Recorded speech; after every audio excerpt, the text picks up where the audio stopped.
Hi fantasy managers, welcome to FPL Team Talk and another FPL video. In this one we're going to be looking at essential players. I'm going to go through a draft that I've put together for game week 1. We'll talk about the players that I consider to be essential for this team, and then at the end of the video we'll go through a few other options as well. So if you enjoyed this video, give it a like, don't forget to subscribe. In the meantime, let's get on with it.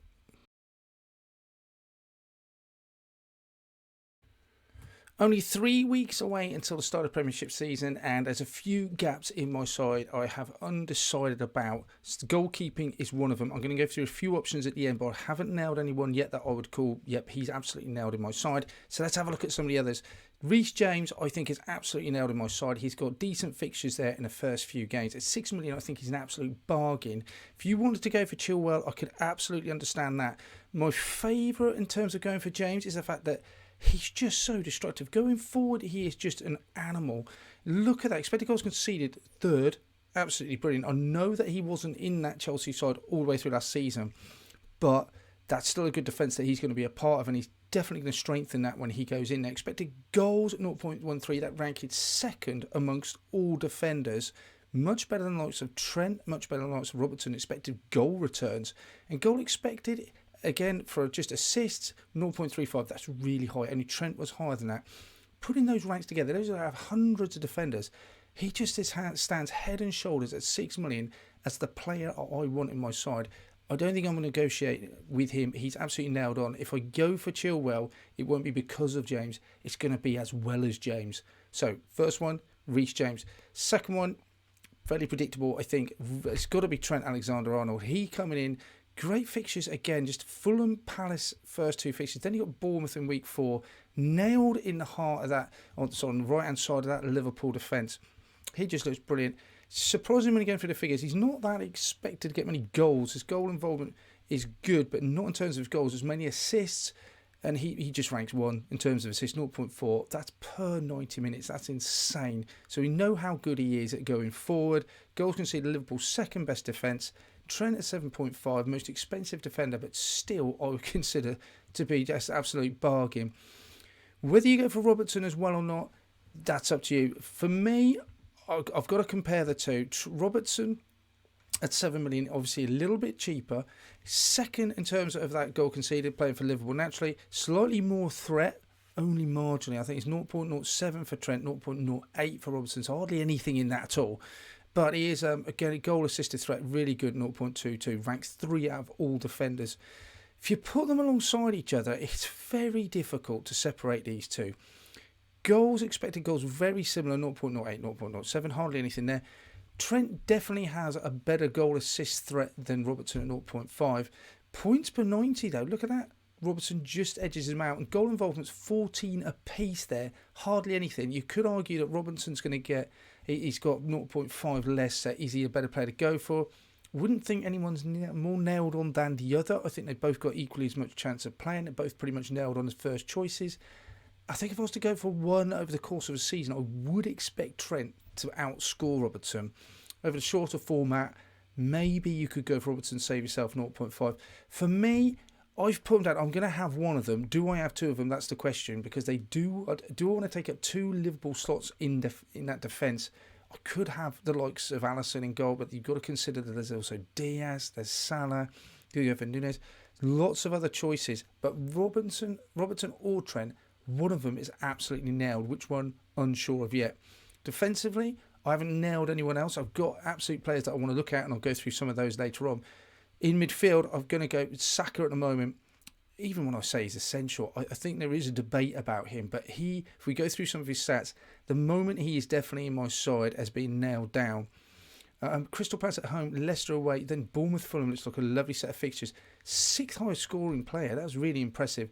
Expected goals 12. Remember, this is out of hundreds of midfielders playing in the Premiership. Expected goals, assists, 9th as well, 0.23. So he carries the threat. We know he's absolutely nailed in that Arsenal side. We know he's on penalties, and we can argue now with the arrival of Jesus and Vieira, he's just a much better rounded side Arsenal have got. And Saka's just an integral part of that. I really like him. He looks at the moment to be nailed for me. Next one, predictably, Mo Salah. There's going to be lots of conversations about Salah in the next few weeks, especially leading up to the start of the season. What can you do without him? What could you do with that money? Yeah, I mean, I will investigate that as well. But for 13 million, he's the most expensive player in the game. And there is a reason for that. He's the most expensive player because he just is. Look at that. He's first ranked in terms of points. He's first ranked in terms of expected goals. Second in terms of goals assists. It's just insane. He is basically contributing in every single game he plays over the season. So if I gave you a player that was going to at least contribute once in every single game, he is going to be worth his weight in gold. Hence, he's the most expensive player. You put that together with the fact that you've got Fulham away, Palace at home, and Bournemouth at home in game week 4. It's just an insane set of fixtures. I would be I'll be beyond the sofa watching those first few games if I didn't own Salah, and he could really hurt me. And I don't think I should be thinking about sort of what other players and the overall expected ownership. But with Salah, I think he's just such an integral part of the game. 13 million, I think he's just got to be in that side.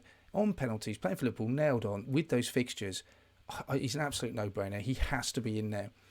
Next, moving into the forwards position then, Jesus, 8 million. I think that's a really good price. Again, his fixtures look really appetising. Away at Bournemouth and Fulham, and he starts off at Palace. So they certainly look like a nice set of fixtures. He's going to be nailed on that Arsenal side. He's going to be the main man. Even though he only had a bit part to play at Manchester City last year, when he did haul, he hauled big. 9th overall in terms of points, 0.4 expected goals, 12th overall, and expected assists second. Just insane. Absolutely brilliant for a player that was just playing bit part for Manchester City, playing in different positions. What could he do at Arsenal if he's playing every single game? I dread to think. You can argue, yes, he's not going to be getting as many chances, maybe. He's not playing for a side at the level that Man City are playing. However, he hasn't got the distraction of the Champions League this year. He will be up front. Will he take pens? I somehow feel Saka will still be on it. But Jesus, surely with the amount of creativity he's got around him, will get opportunities. And he's a quality striker. 8 million, I think that's a price I can't afford to let go. Finally, I think the first player that's been on my sheet is Erling Haaland. For me, he is probably the non-negotiable of this side. Then it comes James. His fixtures look decent. Away at West Ham, be a tricky game in the first game of the season. Then that Bournemouth game, I don't want to go into that Bournemouth game without Haaland in it. Newcastle away, expect that to be difficult. Then you got Palace at home. They've been sort of beaten by Palace before, haven't they? Nottingham Forest then at home. Those two fixtures are low. He could do a lot of damage. Haaland, then, we know about his protracted move to the Premiership, how long it's been going on from Dortmund. So we've only got his figures from Borussia and the Bundesliga to go on. 4th overall in terms of expected goals. 8th in terms of expected goal assists. 11.5. Playing in Man City up front. Nailed. Will he have pens? We'll have to just wait and see. I just think at any given moment he could just score a hatful of goals. If you check out our previous video, we have talked a lot about Haaland and just how explosive a new signing he could be. His goal record is just insane. He's just a machine. I'm really looking forward to seeing him play in the Premiership, and I just think he's got to be in my side. I don't want to go into that game with Bournemouth in particular without him. And I'd absolutely understand people going for Kane. Could put him in the first week at Southampton. Do I want to book a transfer in for that second week? I'm not sure I do. First game of the season. Always a lot of stuff up in the air, always a few surprise selections. So I just want to keep myself flexible.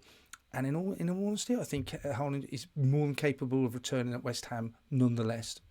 So let's have a look at my side then. These are my now players. Trent or Robinson, James definitely, Saka, Salah, Jesus and Haaland. This is how I will start my draft side every time. These are the players I have to have in. Now I start to piece the jigsaws around them. Desirables, who do I want? Do I want Mendy or Alisson? Those are the two players I'm looking at in defence. Not really looking at Ederson, not really looking at Lloris. I think Mendy is a good option, but if I go for Mendy, do I then want Chilwell as well? That's the choice. Do I want to triple up on that on Chelsea defence? Not sure I'm that confident on Chelsea. In terms of defenders, who else could I go for? The obvious choices as well. At defence, you've got Cancelo. I think I need some Manchester City presence in there, so he's a definite option. Perisic, bit cheaper. Possibly now playing in that Tottenham side, and look at his attacking returns in Serie A. He looks really good, so I like the idea of having Perisic in there. 2 possibilities of bringing those 2 in. Moving into midfield, then obviously I've got a couple of slots I can still use in that midfield section. Who do I got? I've got Son, 12 million, very expensive. Can I get him in as well as Salah? Possibly not. Diaz, if I'm going Trent and Robert, I can't have him. Loads of other players. There's Martinelli that possibly you could go for. The likes of Maddison, even Bowen looks quite favourable. Grealish, Sterling. I mean, Sterling looks like an absolute machine in terms of his stats, and if he gets a start every week as you'd expect he would at Chelsea, he could be an insane asset to have. So there's loads of players that I haven't put on here for midfielders. We'll go through all these in later drafts. Up front then, who else could I place alongside Jesus and Haaland? I think, again, I like the idea of Havertz. If he's playing alongside Sterling, it could be a great forward for each other. And Wilson's another one who ended the season so strong. So lots of players to consider. I'm not going to piece the whole side together now. This was just a demonstration to tell you the essentials I'm going through, who's nailed, and then piecing the rest of the side together. Clearly, I can't go for all these top-rated options. I'm going to have to put some of those budget players in, and we'll talk about those in another video.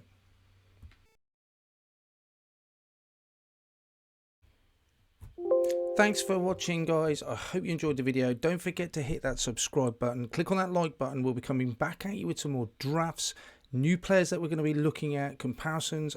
Who should you have in your side? In the meantime, take care. Good luck. Speak to you soon.